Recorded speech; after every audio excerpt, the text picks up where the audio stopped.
que hemos venido escuchando de los anteriores ponentes. Yo fui primero jardinero, plenamente, primero fui jardinero en una casa particular que me pagaba prestándome un pick-up y herramienta por un día a la semana. Entonces ese día a la semana tocaba puertas preguntando que si querían jardinero, y toqué tantas puertas que me di cuenta que cuando tocas muchas terminas tocando la adecuada, ¿no? A todos lados donde iba, llegaba. Un día mi madre me mandó a pagar los impuestos y le dije a la persona: oiga, ese jardín, ¿quién se los arregla? No sé, pásale. Hablé con el administrador.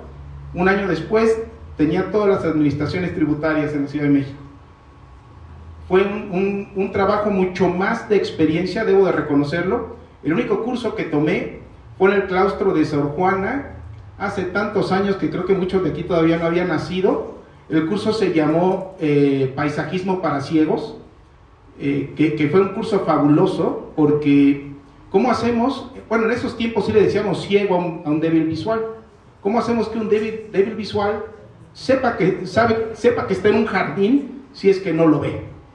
¿Sí? Entonces, darle la importancia a los sonidos, a los aromas, a la manera en que aprovechamos la corriente de aire, hacer que un débil visual se siente en un espacio abierto, es todo un reto y fue una maravilla participar en ese curso. Casi todo, más bien todo lo que van a ir viendo son conceptos propios, ¿sí? Para mí el paisajismo es la recreación de espacios naturales donde la armonía ornamental se logre en compatibilidad de necesidades hídricas, climatológicas, edafológicas de la vegetación seleccionada. El paisajismo nos ayuda a complementar la arquitectura de los edificios, forma parte del equipamiento urbano en parques, camellones y glorietas, así como el brindar servicios ambientales a las localidades.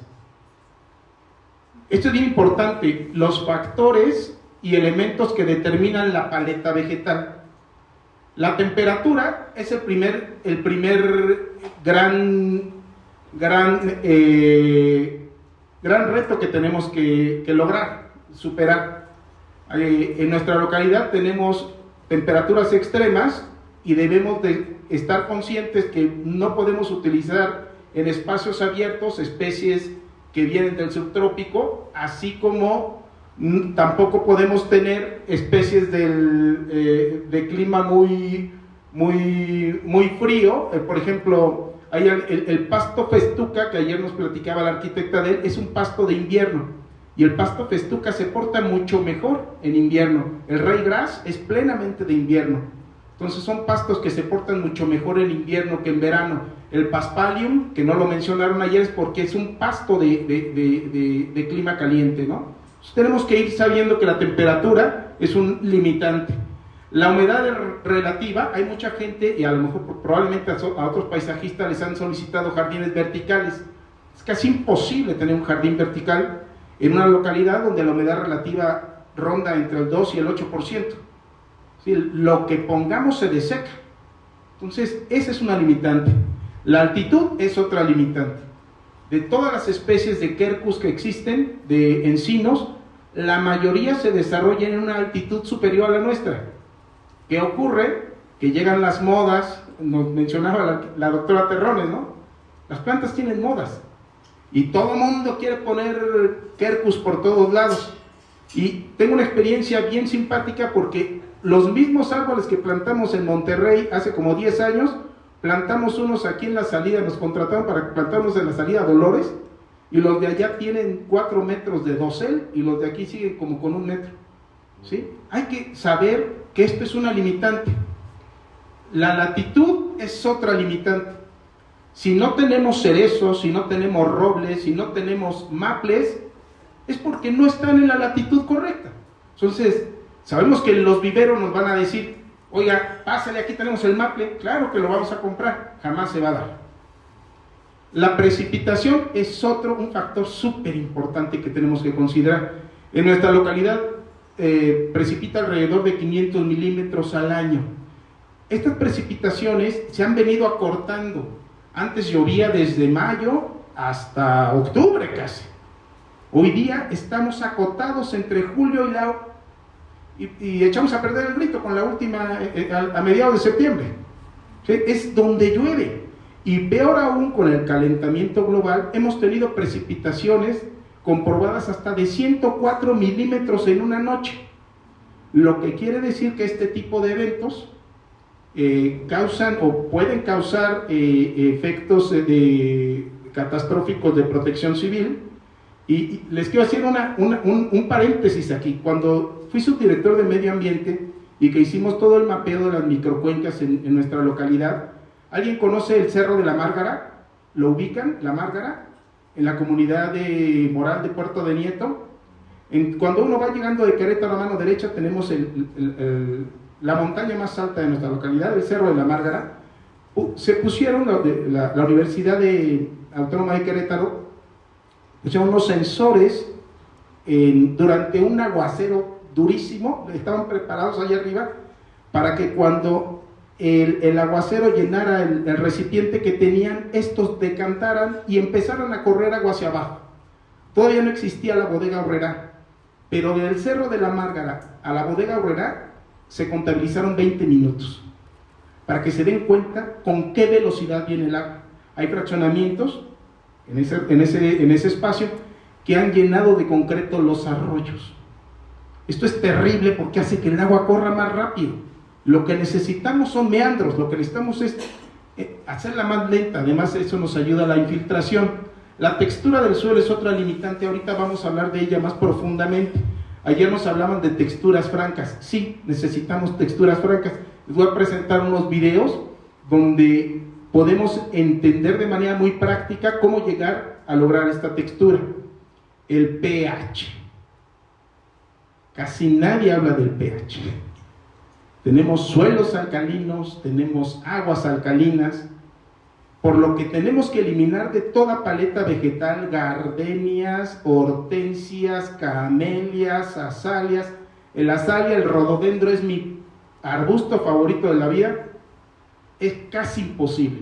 ¿Qué pasa cuando el pH no es el que requiere la planta? También muchas coníferas, las coníferas sobresalen en suelos de origen volcánico. Los suelos de origen volcánico son ácidos. Nosotros somos alcalinos. Entonces, todos los pinos que pongamos, este tipo de vegetación que pongamos, es bien claro hacer puntualizar esto. Las plantas no se van a morir porque siguen bebiendo, pero el pH hace que el pH distinto al que ellas requieren hace que sus raíces bloqueen la absorción de nutrientes. ¿Qué pasa? Que tenemos arbustos amarillentos y oye, ponle más fertilizante, y pueden poner lo que quieran. Es casi imposible. Cuando lo tenemos en condiciones controladas, lo que yo le digo a mis clientes, puedes poner unas piedras de alumbre. Si alguien no conoce el alumbre, es un mineral extremadamente ácido, y aquí a unas cuadras en el volcán con 10 pesos de alumbre le das acidez a una planta, pero tienes que estarlo haciendo periódicamente, ¿sí? Esto es viable en una maceta. En un espacio abierto es casi imposible. Esta es mi interpretación propia de paisajismo sustentable. Número 1, disminuir la huella ambiental en todo proceso constructivo. Eso es fundamental, ¿sí? La identificación y clasificación de vegetación nativa para determinar el manejo y recomendación para todo individuo de calidad paisajística. Esto lo considero porque me ha tocado trabajar con desarrolladores que tienen grandes extensiones y lo primero que les pido es que hagamos un catálogo. Si tenemos que catalogar, saber qué es lo que tenemos, qué es rescatable. Tenemos unas formas propias de nuestra empresa en donde dice, habla del estado, número 1, de la taxonomía del individuo, una descripción taxonómica. Después hacemos una valoración fitosanitaria. Después de eso hacemos una recomendación. En las recomendaciones generalmente anotamos, bueno, este es un individuo que hay que ser rescatado por su valor paisajístico, este tiene un valor histórico, este tiene un valor ambiental, ¿sí? y este lamentablemente por su condición tendrá que ser removido, ¿sí? También tenemos que clasificar elementos decorativos, rocas, troncos muertos, y de esto depende mucho de la imaginación y de la creatividad de cada quien, pero lo que para muchos es basura, para otros es algo muy valioso y todavía si le ponemos algunos detalles se puede hacer algo soberbio. Esto es súper importante y ahorita vamos a hablar de ello, el rescate y acopio del horizonte orgánico, el despalme. Esto voy a ser muy cuidadoso con lo que voy a decir, pero bajo el pasto de las casas que vimos ayer que nos presentó la arquitecta, generalmente hay escombro, y eso es una cosa horrible. A mí cuando me dicen, oye, ven a intervenir un sitio porque hay pasto y no queremos pasto, hemos sacado hasta llantas, para que me entiendan, y no les hablo de llantas en un lugar baldío, en labradores hemos sacado llantas donde ya había pasto, o sea, lleno de basura. Aquí el tema es, ¿qué pasó con ese horizonte orgánico? Pagamos para que se lo llevaran, y después, oye, tráeme tantos camiones de tierra de allá del cerro, más huella ambiental, y ahí viene la tierra de regreso, ¿no? Es increíble. Incluir en la paleta vegetal arbustos, suculentas y árboles que permitan que especies nativas de aves no tengan que ser desplazadas por especies invasoras. Soy un fanático de las aves, soy un ornitólogo de closet. Pude entender, después de participar en muchas labores de este tipo, que todos los mamíferos se van. Es más, nosotros hacemos con labores previas que los mamíferos huyan de las áreas que vamos a afectar, pero nos podemos quedar con un valor, un patrimonio brutalmente valioso, como son nuestras aves nativas, nuestras aves canoras. Ellas nos las podemos quedar, hay que hacer lo posible por quedárnoslas. Y esto es el objeto de mi tesis, incluir herbáceas anuales y plantas de floración permanente que promuevan la presencia de polinizadores. Este es un horizonte del subsuelo. Todo mundo para construir necesitan llegar aquí, para que de aquí se haga la cimentación. Todo esto que tenemos acá arriba, con todo y este gusano, se va generalmente, y lo mandamos con el escombro. Esto es, bueno, en nuestra localidad, dada la topografía, tenemos muchos suelos de origen aluvial. Yo cuando en la lejona veo que están sacando camiones de tierra, bueno, quiero llegar hasta darle de mordidas, porque la tierra está padrísima, y la van a tirar, ¿no? Dices, oye, no es posible que eso ocurra. Ahora, no nos podemos quedar solo con lo que tiene la tierra. Hay muchas, siendo agrónomo, puedo entender perfectamente cómo se han ido empalmando estas actividades, y tengo la gran fortuna de estar en medio de ese empalme. Muchas de las labores culturales que realizamos como agricultores nos están beneficiando en el paisajismo y en la jardinería. Los acolchados que mencionaba ayer la arquitecta son de origen, la agronomía los promovió para ahorrar agua. El uso de sistemas de riego que nos ahorran el 60% del agua que podríamos regar, y esto es bien importante. A todos los clientes hay que decirle, por favor, piensen en un sistema de riego. Eso es súper importante. Esto ocurre en el suelo. Y este es otro amigo que fue promovido por la agricultura y que hoy nos ayuda de una manera fabulosa y biológica. La aplicación de micorrizas. Las micorrizas son bacterias benéficas que ayudan a que todas las plantas soporten hastíos, toleren ataques de insectos, promuevan su crecimiento y además los estimula para absorber más agua y nutrientes. Esto es una maravilla. Y si entran a Mercado Libre, ahí están, con dosis y todo. Debemos de trabajar con esto, ¿sí? Esto que estamos haciendo aquí, si quiere dar el play, estamos armeando un suelo de despalme, ¿sí? para quitar piedras, hay veces que vienen con basura. Todos los suelos de despalme, como les comenté hace rato, en nuestra localidad son de origen aluvial. Al ser de origen aluvial, son arcillas y limos. Las arcillas y limos tienen una gran estructura. Esta prueba mecánica que van a ver, esta prueba de Campbell, cuando uno aprieta así y sacude la mano, esta es una arcilla. ¿Sí? Es una prueba muy elemental. Esa es una arcilla. ¿Qué tenemos de problema con las arcillas? Las arcillas se mojan y se hacen impermeables. Y las muy malvadas son tan envidiosas que todas las moléculas de agua que quedan adheridas a ellas no las ceden a la planta, se la quedan. Nosotros podemos ver un suelo mojado y la planta secándose. ¿Por qué? Porque son arcillas. ¿Qué tenemos que hacer? Mejorar este suelo. ¿Cómo lo hacemos? Ahorita vamos a lo siguiente. Si me ayudas con el siguiente, por favor. Aquí ya pusimos arena. Ya pusimos arena en nuestra arcilla y voy a hacer una prueba mecánica de cómo se comporta la arena en esta prueba de textura. La compacto, la sacudo, tómala, se rompe. Tampoco queremos eso.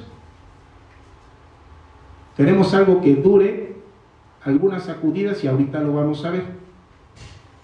En nuestra localidad tenemos la fortuna de tener una gran actividad agrícola alrededor de nosotros. Toda esta actividad agrícola tiene subproductos que no son de utilidad para ellos, entre ellos muchos tipos de composta. Si quieres, dale al siguiente. Esto es una maravilla. Esto es composta de berries. De berries. Hay una empresa española que cultiva y exporta berry en grandes cantidades en nuestra región. Cuando limpian las camas de los berries, sale este tipo de material rico en materia orgánica. Es ácido, nos ayuda y además ya trae un mejorador de textura que es la perlita o agrolita. Esto para ellos es basura. Y regresamos a lo que les dije hace rato. Esto es sustentabilidad. El ir acopiando de diferentes procesos, diferentes actividades y más aún, subproductos. El despalme no les sirve a ustedes. Esto no les sirve ya al agricultor.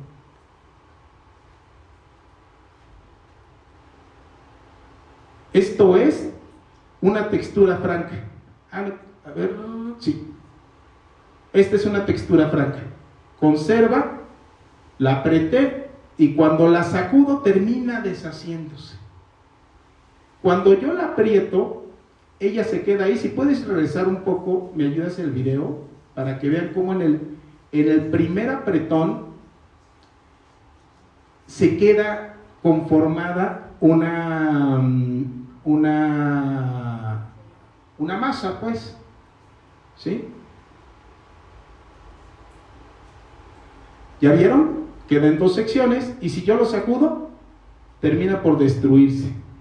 Cuando nosotros hacemos esta prueba en un suelo ligeramente húmedo, podemos estar seguros de que estamos trabajando con un sustrato franco, ¿sí? Ahora, es muy importante el uso de arenas porque las arenas hacen exactamente lo contrario que las arcillas y los limos. Las arenas captan agua, se hinchan y la ceden.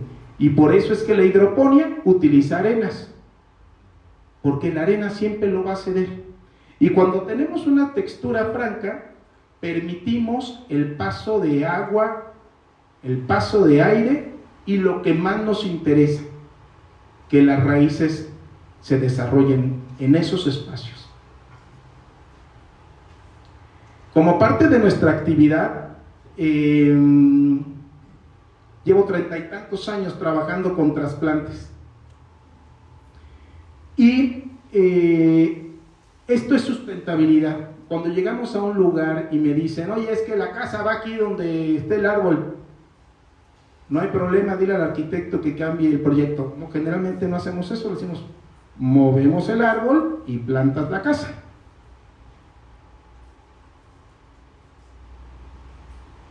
Esta no era la primera, ¿no? Bueno, empezamos con ella. Mira, una toma como las tuyas, arquitecta, mis botas mugrosas. Nada más, aquí le tuve que quitar el audio porque estoy dando algunas indicaciones a la gente y a mis colaboradores, y puede haber alguna palabra altisonante, entonces preferimos quitarlo. A ver, hay una anterior, ¿no? Bueno, si quieres, ¿hay más adelante? Bueno, nos arrancamos con esta. Ellos son crasuláceas. ¿Recuerdan a la doctora Terrones que nos habló de las crasuláceas? Las plantas CAM. Estas plantas tienen la propiedad de construir materia verde con la menor cantidad de energía, de agua, de iluminación. Son las plantas más eficientes del mundo. A mí cuando hay gente que me dice, oye, no, es que los cactus viven adentro, tarda 9 meses en morirse, se está defendiendo y por 9 meses se defiende, pero se va a morir. Entonces, son unas plantas súper valiosas. Estos trasplantes, nosotros hemos hecho bosques de garambullos y son una maravilla, iluminados en la noche. Wow, es una verdadera maravilla. Tenemos proyectos en Los Cabos donde tenemos este tipo de arreglos.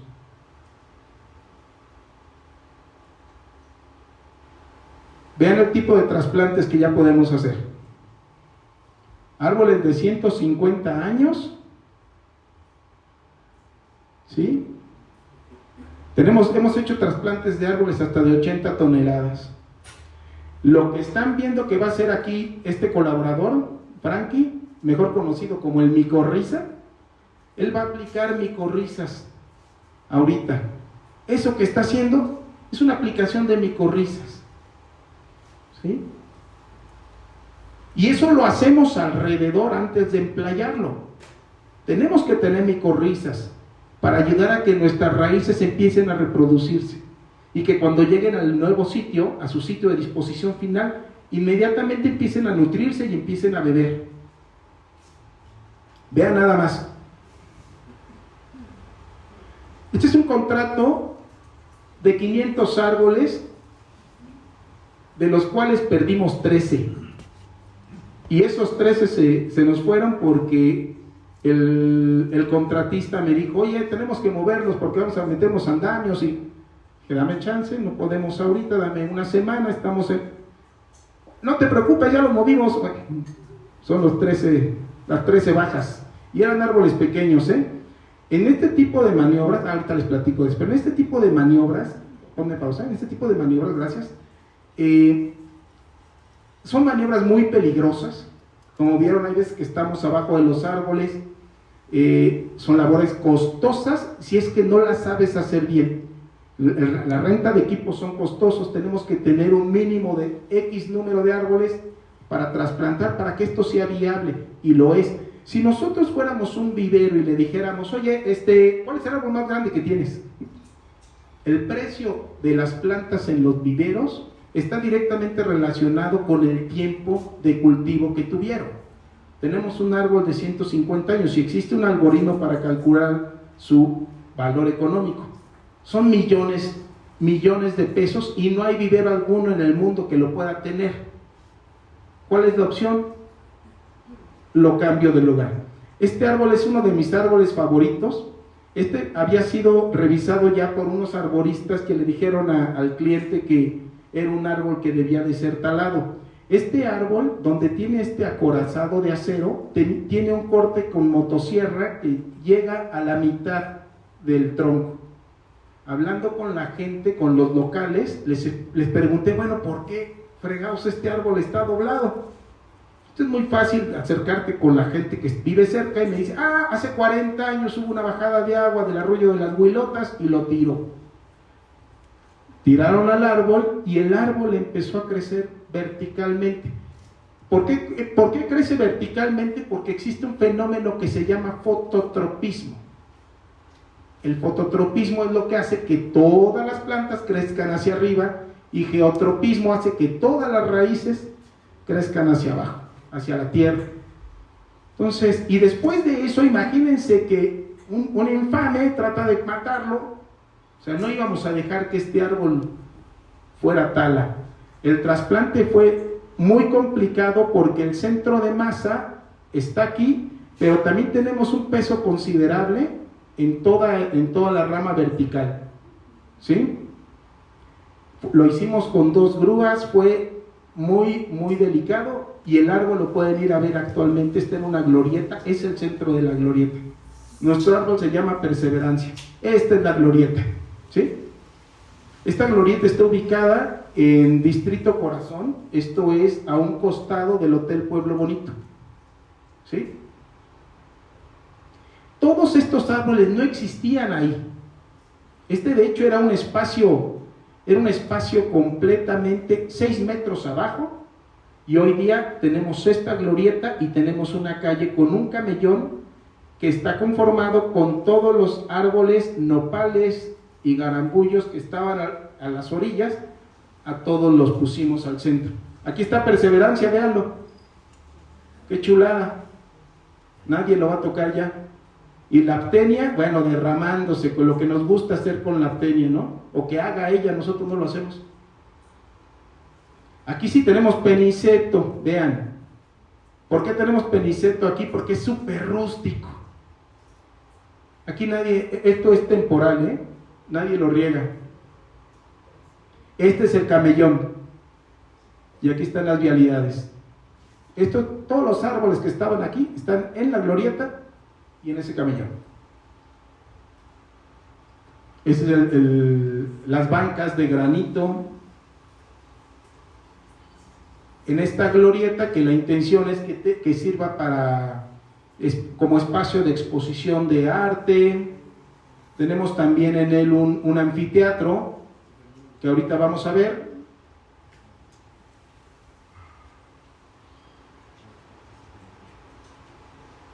Ese mero.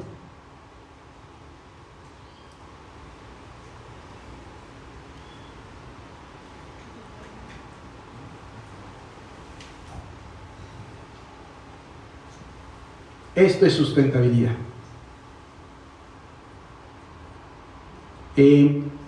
Esta es una historia muy linda porque todos tenemos altas y bajas, ¿no? Y cuando el huracán Otis, nosotros íbamos a la baja. Y gente de Acapulco que conoce mis trabajos me había insistido en que fuéramos a trabajar a Acapulco. Aquí está mi esposa, no me dejará mentir, no teníamos dinero y estábamos vendiendo un comedor que ya no usábamos, y cuando se vendió el comedor dijimos, nos vamos con esos 7,000 pesos y tarjetazo para los boletos de avión para todos. Un viaje muy particular porque es muy raro que te subas a un avión donde hay 20 personas y todos lleven casco, botos, todos seamos mugrosos y todos vayamos platicando de que si las instalaciones, que no hay nadie, no hay un bebé, no hay una pañalera, no hay juguetes, no hay nadie con bronceador, puro mandril como uno. Vean nada más, estos son nuestros arboristas trabajando en la restauración de árboles después del huracán Otis. Acapulco no tenía cobertura arbórea cuando llegamos, no había árbol en pie, la temperatura tenían 6 grados más en promedio de temperatura. Es el spoiler del 2030, ese Acapulco después de Otis. La gente teníamos que hacer jornadas de únicamente 2 horas por el golpe de calor. O sea, trabajaban 2 horas y bajaban, y otra vez sube y baja, ¿sí? En una ciudad devastada completamente. Había muchas emergencias. Tengo por ahí un video en redes donde les digo, somos la delegación de San Miguel de Allende en Acapulco, y los invito, en ese video digo, los invito a todos los que sepan de esto. Hay emergencias de todo tipo, pero las emergencias ambientales, somos contados los que sabemos qué hacer. y tenemos que sumarnos cuando éstas ocurran. Esa es la parte más complicada en un ascenso para una restauración. Colocar la línea de vida. Este ascenso de más de 30 metros es a puro pelo. O sea, una falla, se acabó. Una vez llegando a colocar tu línea de vida, el lugar de donde te vas a enganchar, puede pasar lo que sea, puedes quedar como piñata, y quedaron como piñatas, pero no pasó de ahí. Miren, esto es súper interesante. Esto es en la casa de Mamá Toña y de Juanita, en una comunidad de nuestra localidad. Y yo siempre digo, y en este video que está en mis redes lo digo, volvamos al origen. Todos nos dejamos fascinar con la idea de los jardines verticales que yo les hablaba. Vean, este es un jardín vertical. Los botes chileros nos conforman un jardín vertical. Han estado ahí toda la vida. Y las doñitas que los inventaron no tienen crédito alguno, ¿eh? Ahorita que me presten la cámara, Marichu, que me asistió ese día, vean nada más cuánto costó. Y vean este jardín.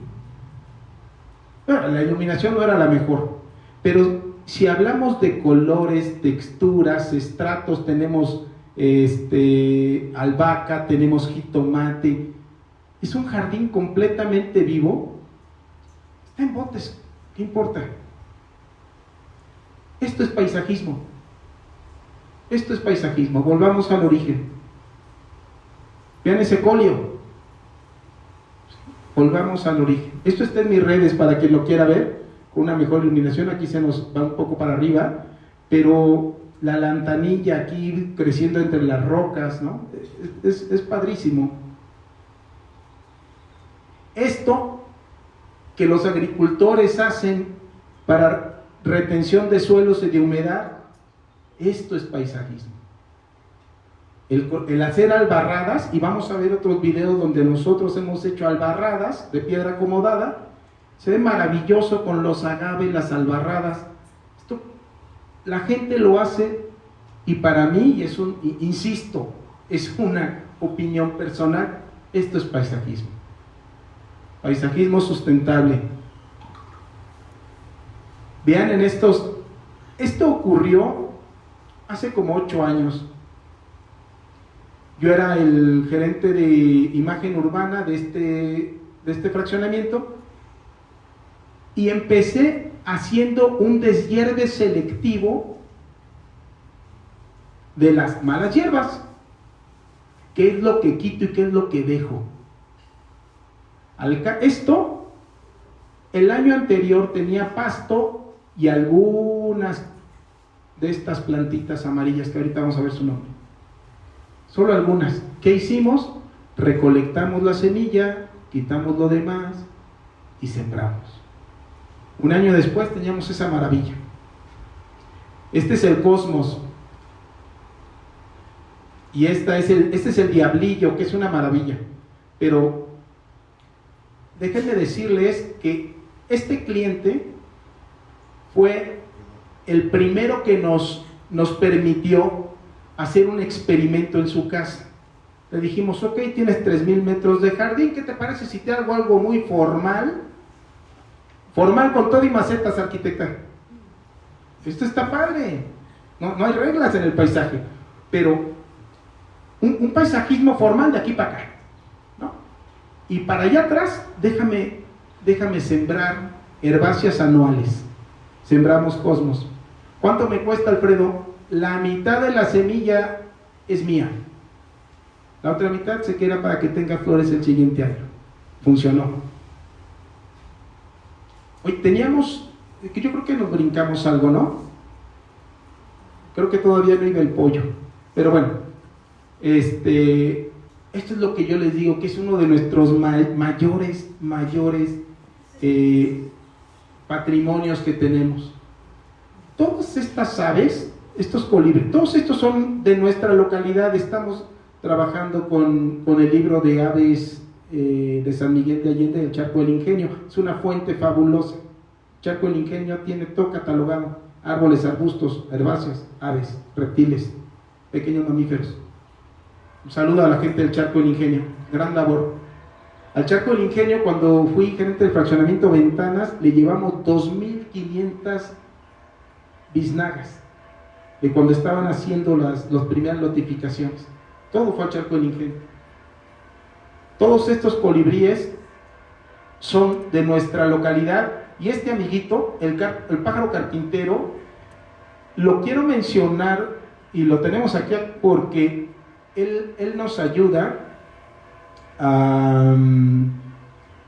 como un detector de gusano barrenador. Podemos estar claros que cuando hay pájaro carpintero, está comiendo, hay gusano barrenador. Hay que ser muy cuidadosos, hay que revisar que el pájaro carpintero haga su trabajo. Tampoco le vamos a quitar la comida, pero que haga su trabajo. Cuando veamos que el árbol va a la baja y sigue habiendo carpinteros, es hora de actuar. Pero él es una solución biológica para el control de gusano barrenador. Todas estas, este es el arquito. Ya sé, había unas fotos de sustentabilidad, no creo que están abajo, ¿verdad? Perdón. Bueno, este es su colega en la naturaleza, la matraca del desierto, que todos seguramente la hemos escuchado, pero poco sabemos quién es. Aquí mi hijo Mateo presente, que vino a echarme porras, ya se ha vuelto un experto en identificar cantos de aves cuando vamos a caminar al campo. Pero bueno, este pajarillo es muy importante que nosotros lo dejemos donde está. ¿Cómo podemos hacer que el reyesuelo, el petirrojo que le decimos o mosquetero, y ellos se queden en nuestros jardines, en nuestros espacios abiertos, en los camellones, glorietas, dejándoles sus nichos? La matraca del desierto, si dejamos cardones, que les pueden parecer horribles a muchas personas, si dejamos nopales, si dejamos huizaches, mezquites, él va a construir ahí su nido, porque es donde se resguarda de depredadores, ¿sí?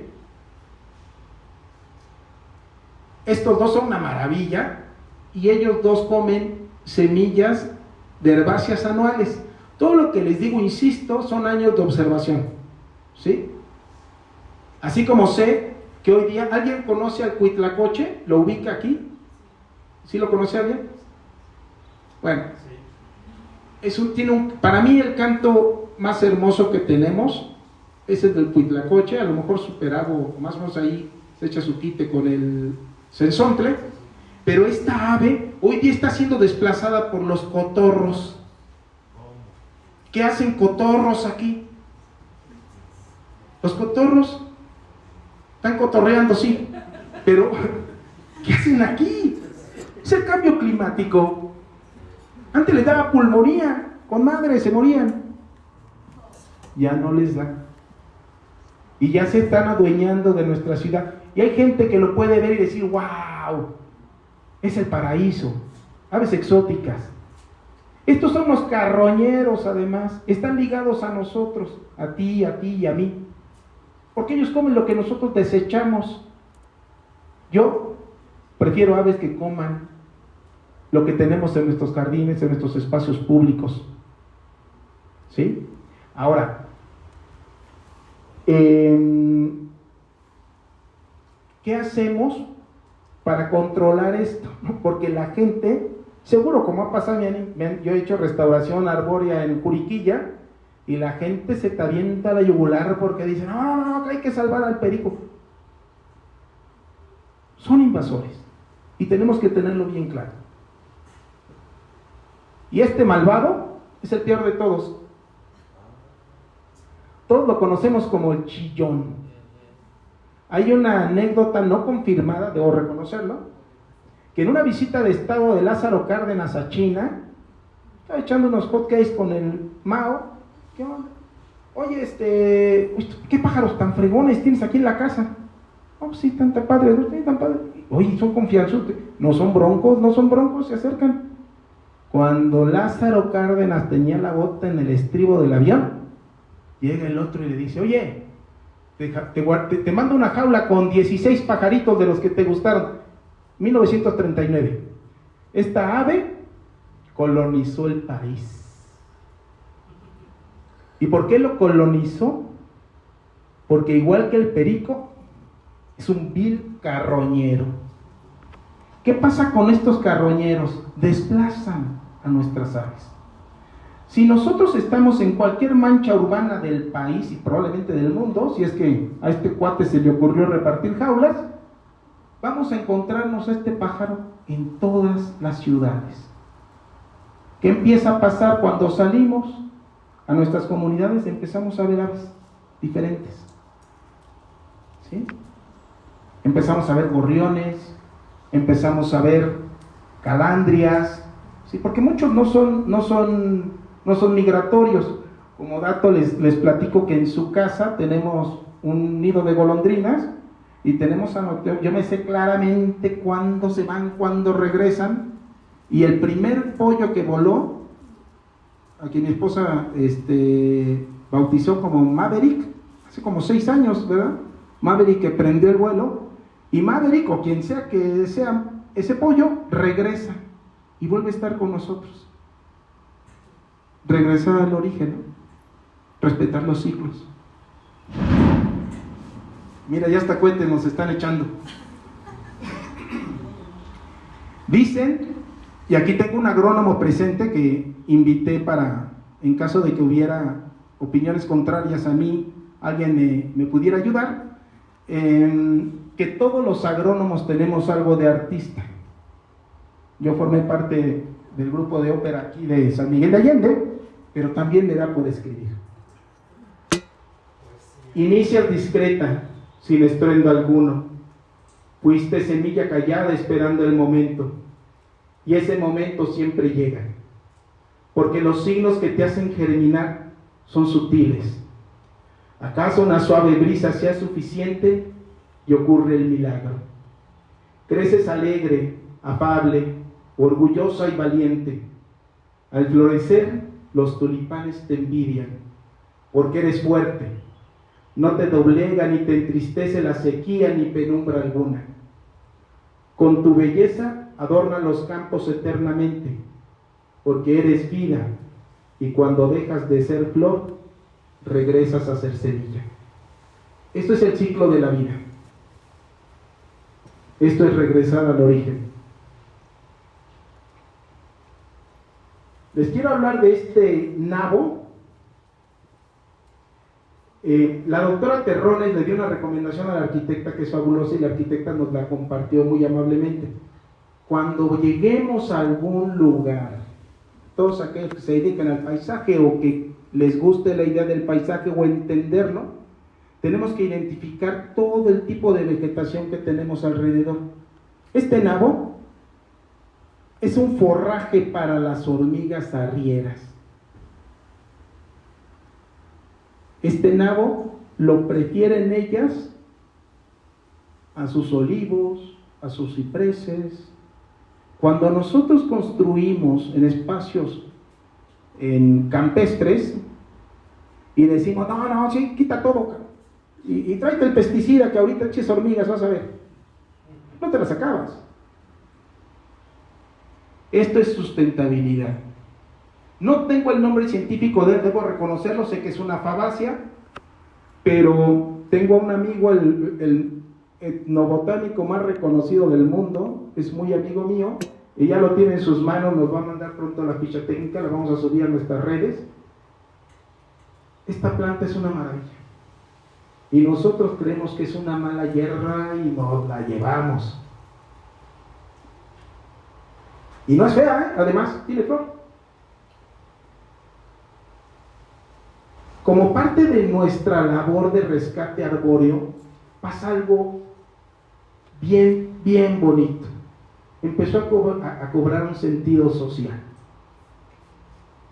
Encontramos, yo sé desde mi participación en medio ambiente en este municipio, que mucha gente requiere y pide donación leña continuamente. Pues ¿por qué? Tradición, porque no hay dinero para comprar un tanque de gas.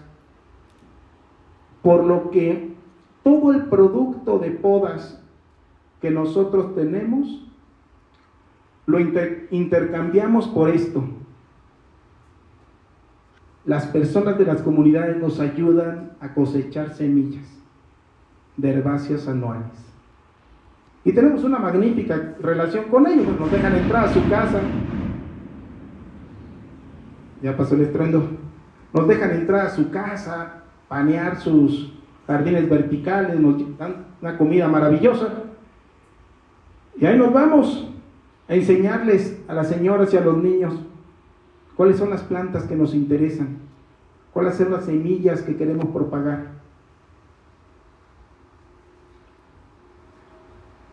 Hemos logrado, en 3 años de observación, que estas herbáceas anuales, la árnica, que la vimos esa es la foto que yo quería buscar, la vimos en una foto en una comunidad donde tienen árnica.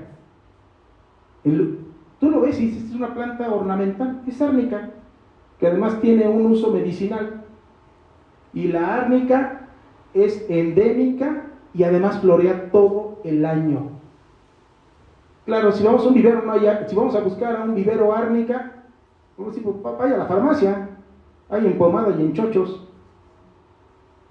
Esta es sustentabilidad. El xotol, este xotol pequeñito, hay uno más grande, pero este xotol pequeñito es una maravilla también. Déjenme comentarles, haciendo un paréntesis, el amarillo es el color del desierto. He visto a lo largo de 30 y tantos años qué es el color del desierto, es casi todo florea en amarillo. El xotol florea de mayo a septiembre. El cempasúchil, en su casa, en mis altares, en los altares que ponemos en su casa, él es el protagonista, no el que fue modificado genéticamente y nos venden en los viveros. Y lo vemos en las banquetas y decimos, hinche planta, aguántame a ver un macizo de esto junto, qué maravilla. De julio a noviembre tiene su floración. El romerillo de cerro, un arbusto que crece hasta 80 centímetros y se vuelve en una cosa bellísima amarilla, un ramo amarillo. Es importante, y aquí traigo mi acordeón dice 4 estaciones. Es bien importante, y ahorita voy a hacer un paréntesis para eso. En nuestra localidad, con el clima que tenemos aquí, cuando la gente dice, es templado, entonces no hace ni frío ni calor. Hasta se enojó el santito, Cuando está templado es precisamente cuando hay frío en invierno y calor en verano.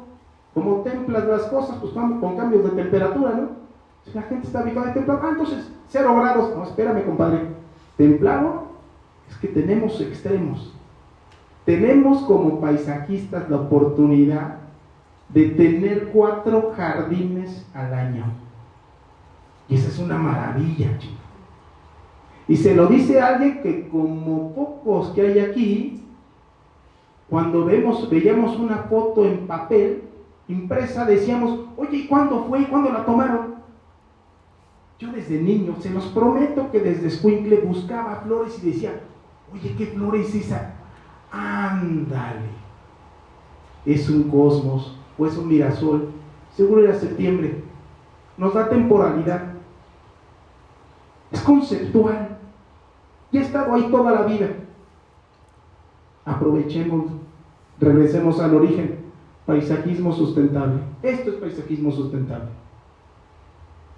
Esta es mi favorita, el lupinus. Cuando ustedes ven al lupinus en el campo, podrías creer que ¿quién vino a plantar salvia clivandi aquí? ¿Quién hizo este campo azul?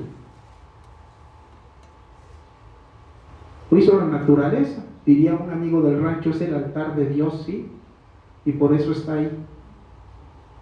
Con ella he batallado, a mi amigo Gonzalo no me dejará mentir, en la agricultura tenemos un término que se llama índice de cosecha, que tiene que ver con cuándo voy a cosechar este fruto, esta flor, semilla. No he logrado encontrar el índice de cosecha de esta planta maravillosa. Cosecho las semillas y no las puedo hacer germinar, aunque lo intento ahí, lo intento más adelante, la estoy cosechando en un momento inadecuado. Y claro que es una falacia, y veo las vainas y me aborazo y no me las llevo. No, ya las veo casi por tronar. O sea, tengo que esperar a que truene y yo estar abajo así esperando que caigan las semillas. Cuando llego ya están en el suelo. No voy a hacer nada con eso. Tengo que esperar, ¿no? Hay que ser pacientes. ¿Quién no quisiera esto en su jardín? Es una maravilla. Mal de ojo. Y además se dice la cultura popular, que si te tomas una infusión, nadie te echa mal de ojo. ¡Tarán! O sea, doble propósito. Su floración de junio a septiembre. Las crasuláceas. ¡Wow! Los nopales. En la imagen que vimos del garambullo, juntito había un nopal, pero me aboracé con el garambullo. Tenemos que rescatarlos.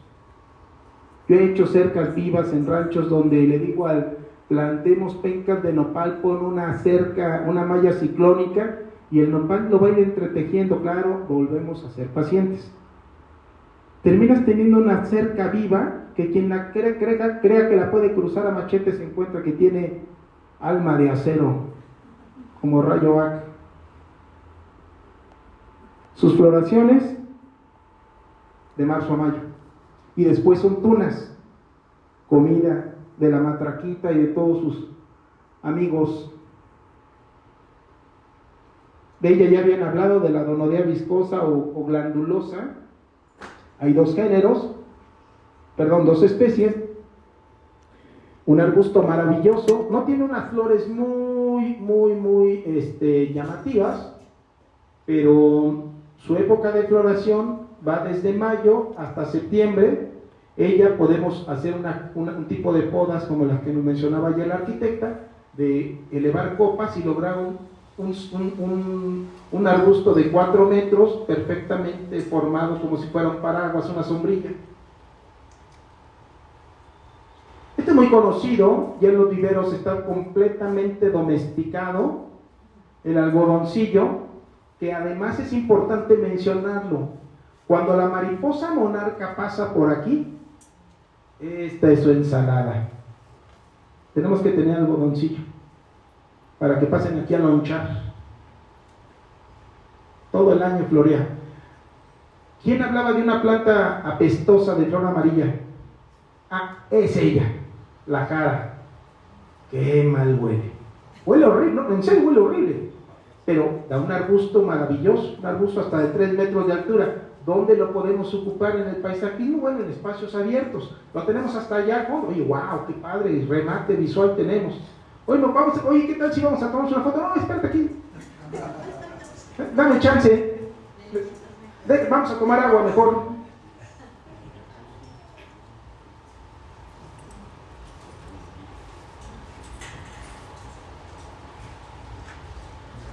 Hace poquito en un viñedo me llevaron a ver un espacio bajo unos árboles y me dijeron: oye, ingeniero, queremos que hagas algo con esto. Lleno de ojo de gallina o de ojo de pollo, le dije: no puedo hacer nada mejor de lo que lleva ahí. Este es un cubresuelo natural de nuestra región. No necesita fertilización. Bueno, crece hasta encima de las piedras y seguro muchos lo han visto afuera de su casa, en alguna banqueta, en las piedras. Volvamos al origen, paisajismo sustentable. Yo le dije al cliente: ¿sabes qué? Lo que te voy a quitar, a cobrar por quitarte esto y traerte un Drosanthenum floripondium, no voy a lograr este efecto. Bueno, lo voy a lograr solamente en abril y mayo y me van a zumbar las orejas en agosto. ¿Qué hicimos? Hicimos un remate con suculentas en el perímetro. Está fabuloso. Me dice: es que luego mis nietos vienen y corren, y luego el perro llega y se echa. La planta estaba intacta. Olvídate. Este trae muchos buenos recuerdos de mi infancia. Tenían en el rancho donde yo nací un mono araña, y no sé qué clase de embrujo le daba cuando le llevábamos pericón, que se lo frotaba en el pecho y quedaba como las denostadas águilas del América, con el pecho así, amarillo, y se lucía imponente, mono amarillo negro. Es una maravilla de planta, y también nace sin que nadie le invite, ¿eh? De julio a septiembre tenemos su floración. Esta ya me le eché a la bolsa. Ahora ya no la puedo detener ahí en su casa. Es un diablo, es un diablito.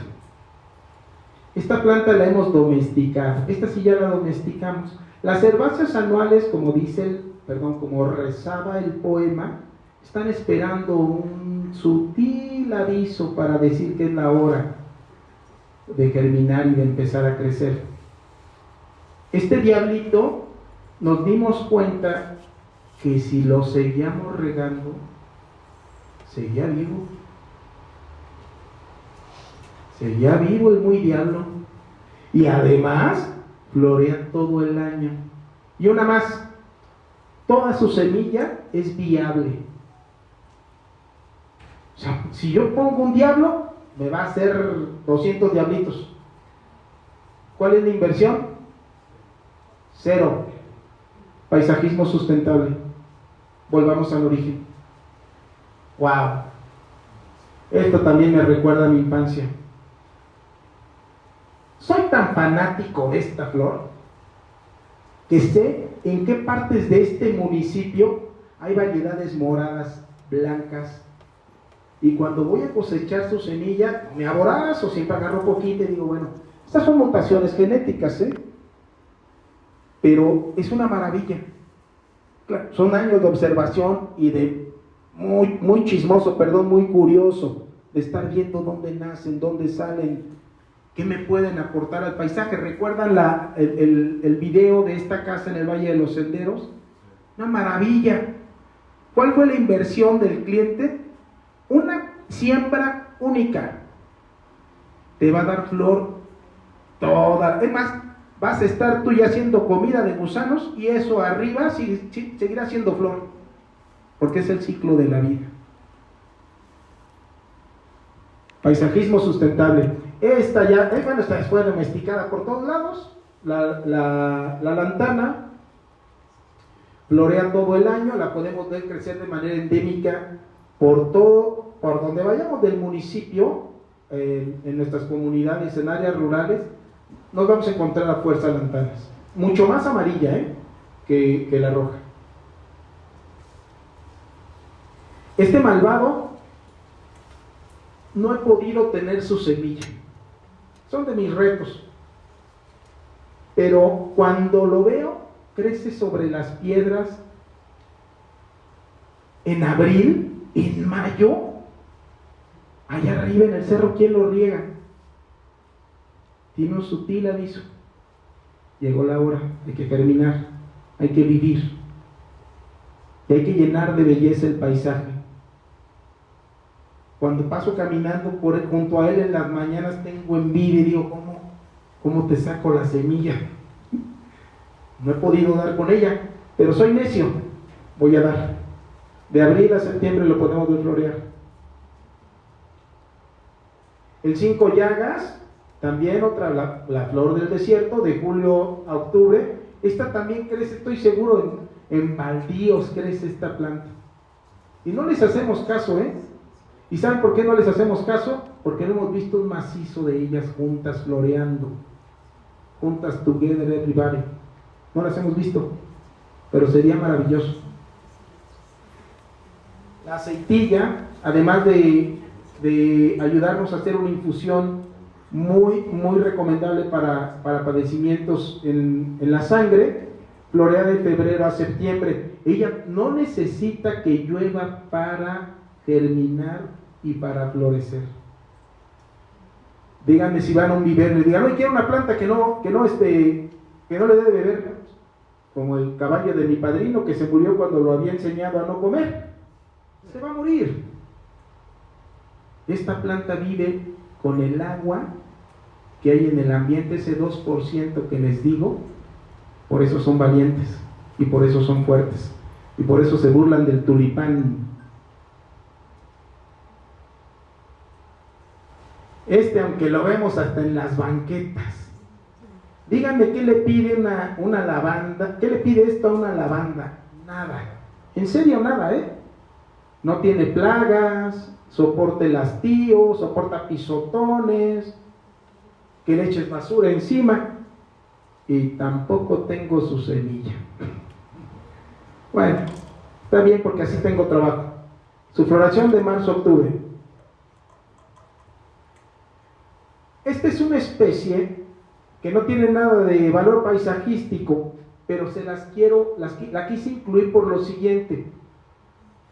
En la agricultura, el cultivo de frijol es atacado por una plaga que todos conocemos coloquialmente como conchuela.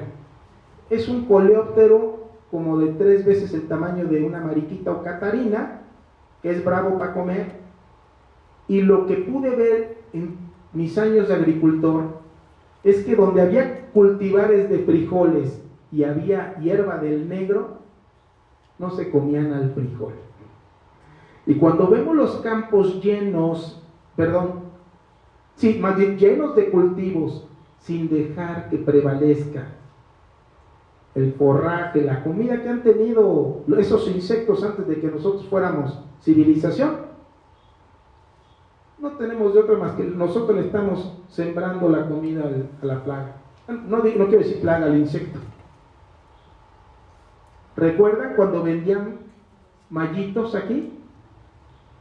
Si alguien recuerda cuando había mallitos, arquitecta, seguro tú te acuerdas de los mallitos. Vendían mallitos porque los recortaban, manojitos de mallitos. A lo mejor no se quieren acordar porque los arquitectos despalmaron todo San Miguel de Allende y se llevaron los bulbos de los mallitos. Hoy día es gratificante encontrar un mallito, que era un bulbo que estaba enterrado ahí esperando esa sutil señal y florecía. Ya se fueron los despalmes. Adiós mallitos. Julio y agosto. En nuestra empresa tenemos este tipo de labores, el seguimiento a condicionantes ambientales, y por eso tengo bien claro, ¿estoy en tiempo? Ok. Tengo bien claro que lo que le pregunté a la doctora Terrona es de, oye, si están las leyes y si hacen un manifiesto, ¿quién les da seguimiento? Por años he estado involucrado en eso y creo que 2 veces me fueron a buscar. ¿Mandé? Sí sabía que hay que hicieron una app especial para seguir a para fotografiar y darle seguimiento a las aves de la región. No, fíjate que no. No me acuerdo si, de qué dependencia es. Se lo checo, pero hay una así para estarla registrando para irle dando seguimiento. Con que sea seguimiento y no captura, ¿verdad? Pero muchas gracias. Y no la conozco, pero sí la quiero conocer, porque hasta los que nos interesamos en el chisme necesitamos ya que la tecnología nos ayude. Este es el nido de la matraca del desierto. Seguro alguna vez han visto en un cardón, en un huizache, en un mezquite, algo que le ayude a que los depredadores naturales no se puedan acercar a ella. Cuando nosotros logramos tener esto en el jardín de tu casa, papá, es sustentabilidad. Volvamos al origen, paisajismo sustentable. Este tipo de labores las realizamos cuando va a haber un cambio de uso de suelo de terrenos forestales, y por eso sé, y lo digo con cada una de sus letras, que los mamíferos no se quedan, porque si el promovente es responsable, hace este tipo de labores. Nosotros hacemos esta misma labor 7 horarios diferentes en las 24 horas del día. Ruido, traemos silbatos como de árbitro de fútbol, y vamos espantándolos. Ahí va el mapache haciendo equipaje, todos, ¡vámonos! ¿Quiénes se quedan? Las aves. Esta es una maravilla y no quiero decirles dónde está porque está muy cerca. Es una colonia de 17 mamilarias y vean este garabullito, vean nada más lo que es la naturaleza. Esto es chulada, ¿cómo no? Vean eso. Esta colonia, yo he visto este terreno quemarse no sé cuántas veces. Una colonia de mamilarias de 17 individuos. Esto sí en caso de que hubiera Profepa, pues lo resguardaría, lo protegería. Es mejor que nadie sepa dónde está, pero la tenemos clasificada. Activo ambiental, valiosísimo. Estas son algunas de las obras que hemos hecho. Cuando nosotros llegamos a no le quiero decir río, a este corredor biohidrológico, era una cañada de Tepetate Vil, ¿sí? Alguien puso rocas, no sé por qué querían hacer algo así tan raro, pero nosotros vegetamos todo esto, ¿sí? Y se los dije, antes de empezar, le dije al promovente, ¿sabes qué? Vamos a hacer un corredor biohidrológico y tu cañada se va a llamar la cañada de los colibríes. No dejan de llegar colibríes. Fui viendo cómo llegaban hasta especies migratorias que no tenían por qué estar ahí, llegaron ahí. Intervienes un ambiente, vean el puente. Aquí sí hicimos unos box, bueno, no son box, es un Pittosporum tobira que tiene este tipo de crecimiento radial.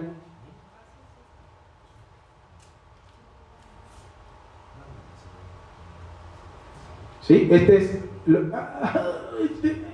Por favor, este es lo que nosotros conceptualizamos como el biofiltro.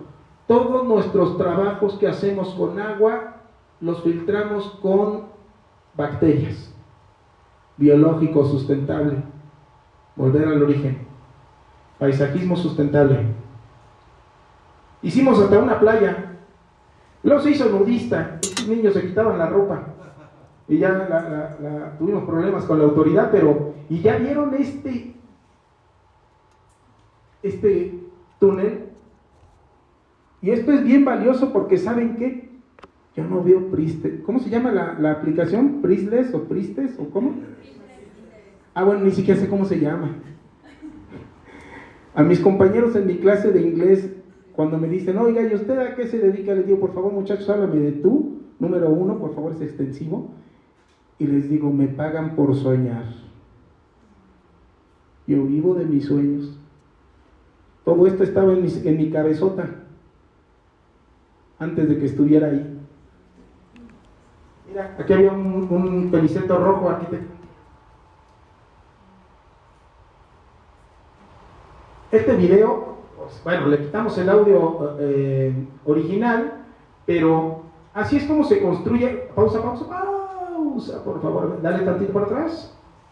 Cuando hacemos un estanque, no tan atrás, Cuando hacemos un estanque siempre tenemos que hacer este tipo de escalonamientos. Por más pequeño que sea, un niño se ahoga en 60 centímetros. Tenemos que hacer escalonamientos y nosotros nos hemos peleado. Por favor, Gonzo, ayúdanos aquí con Protección Civil. Protección Civil de ninguna parte del país lo tiene en sus manuales. Cuerpos de agua deben de tener escalonamientos, mucho más si se trabaja con geomembrana, te caes en un pozo con geomembrana. Bueno, en una obra donde había un pozo con geomembrana, donde encontramos a 4 gatos muertos. Digo, si no se sale un gato, quiero ver quién se sale. El escalonamiento es indispensable. Además van a ver, el efecto natural es bellísimo. Este jardín, toda la planta que había, el cliente me dijo, la quiero mucho, y un amigo que me fue a ver me dijo, oye, lavandas viejísimas, ya tíralas a la basura. No, nos dimos a la tarea el trasplante es lo nuestro, vamos a trasplantarlo, ¿cómo de que no? Este paquistaquis también, un floripondio, todo se trasplantó. Este montículo, producto de excavación del estanquito que estaba por aquí, va a ser la cascada. Y ahí tenemos a don Esteban, uno de nuestros colaboradores, 76 años, es chulada este hombre. La otra vez estábamos comiendo y dice, Es que mi mamá dice, don Esteban, su mamá vive. Mi mamá vive. Ay, caramba. Volvamos al origen, eso es sustentabilidad.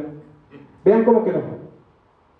Aquí tenemos los pastos monkeys, que nos decía el arquitecta. ¿Sí? ¿Ya vieron? A nosotros nos gusta mucho trabajar con materiales naturales. Estas peñanonas van a crecer sobre estos troncos. Probablemente ya estén ahí. Aquí tenemos un poco de artenia. Pausa. Mira, esto es alternantea, arquitecta, no es, ¿cómo se llama? Amaranto. Este es una alternantea, que le quisimos dar un toquecito de color aquí. Aquí veamos los estipas. Si le das play podemos ver. Los estipas siempre los ponemos para que se muevan. Es una maravilla. El estipa es como olas. Pero vean el lugar. Con menos de 1,000 pesos de bacteria, esto está cristalino todo el año. ¿Qué hace una bacteria nitrificante en el agua? Se los explico rápido. Cuando llueve, las moléculas de nitrógeno son nitratos. Los nitratos son moléculas muy grandes. Estas bacterias lo que hacen es romper los enlaces y se convierten en nitritos. Ninguna planta va a absorber nitratos porque es muy grande la molécula. Si nosotros tenemos vegetación y por ahí tenemos unas pontederias, necesitamos que haya nitritos. O sea, puedes tener a una planta muriéndose de hambre y llena de nitrógeno alrededor, pero no la molécula adecuada. Es otro proyecto. Este es el proyecto donde nos dejaron hacer de aquí para allá, salvaje. Y de aquí para acá, formal. Nosotros le damos 1 metro cúbico a los árboles, por cierto, siempre. Y más, quien haya construido, y seguro hay aquí gente que haya construido en el Valle de los Senderos, roca, petate durísimo. Que llevar el martillo, después lo llevamos a profundizar más ahí. Esto es como quedó. Rematito de pasto aquí tenemos algunas gacenias, unos calistemos, llorones que me encantan, macetas.